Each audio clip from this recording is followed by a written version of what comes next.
প্রতি বছরের মতো বৈশাখ মাস পড়ার সাথে সাথে চলে গেছিলাম জহরা মায়ের কাছে পুজো দেওয়ার জন্য। আমরা প্রতি বছর বৈশাখ মাসে জহরা মায়ের মন্দিরে পুজো দিয়ে থাকি, তবে এবছর একটু আগেই গেলাম, কারণ যত দিন এগোতে থাকে তীব্র দাবদাহের সাথে বাড়তে থাকে পুণ্যার্থীর সংখ্যাও। বিভিন্ন জেলা থেকে প্রচুর ভক্তের সমাগম ঘটে এই বৈশাখ মাসে জহরা মায়ের মন্দিরে।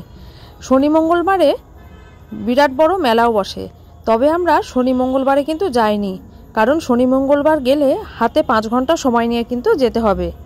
আমরা সেই জন্য চলে গিয়েছিলাম শুক্রবারেই, গুড ফ্রাইডে ছুটি ছিল সেই জন্যে।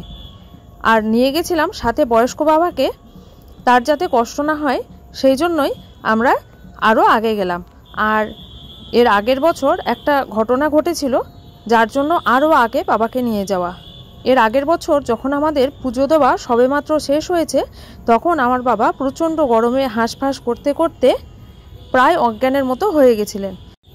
এমন অবস্থা হয়েছিল, বাড়ি আসবো না সোজাসুজি হসপিটালে নিয়ে যাব সেটা ভেবে উঠতে পারছিলাম না। তখন শুধু মায়ের মন্দিরের দিকে 2 হাত তুলে প্রণাম করে জানিয়েছিলাম যে ঠাকুর বাবাকে শুধু সুস্থ করে দাও, পরের বছর যেন আবার বাবাকে নিয়ে আসতে পারি। মা জহরা সত্যি সত্যি কাউকে খালি হাতে ফেরান না, যা ভক্তরা মন থেকে চায় সকলের বাসনা তিনি পূর্ণ করেন। তাই সেই বিশ্বাস নিয়েই আবারও ছুটে গেছিলাম মায়ের মন্দিরে।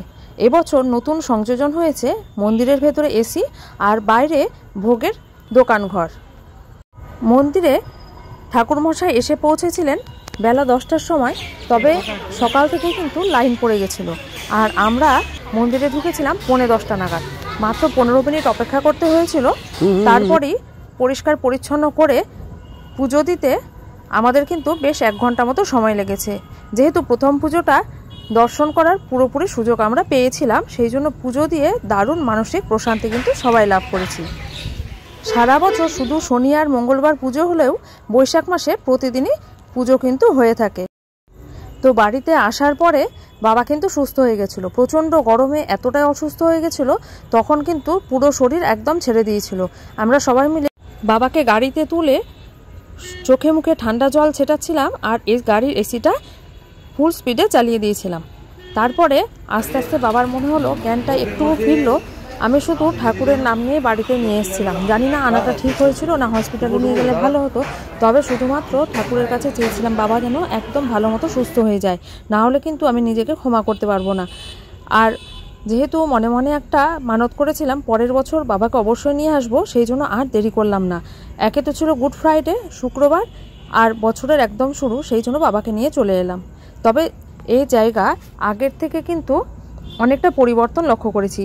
এই পুজোর ঘরের মধ্যে এসি দেওয়া হয়েছে, যেটা আগে ছিল না। তবে এই যে ব্যারিয়ারগুলো দেওয়া রয়েছে, এটা সেই আগের মতোই সরু, মানে এখানে ঢুকে বয়স্কদের ছোট বাচ্চা নিয়ে ঠাকুরের দর্শন করানো বা পুজো দেওয়া খুবই কষ্টকর। যাই হোক, বাবাকে শুধুমাত্র দর্শন করিয়েছি, পুজো দেওয়াতে পারিনি, কারণ অত উঁচু বারান্দায় বাবা উঠতে পারবে না। তবে খুব ভালো লেগেছে।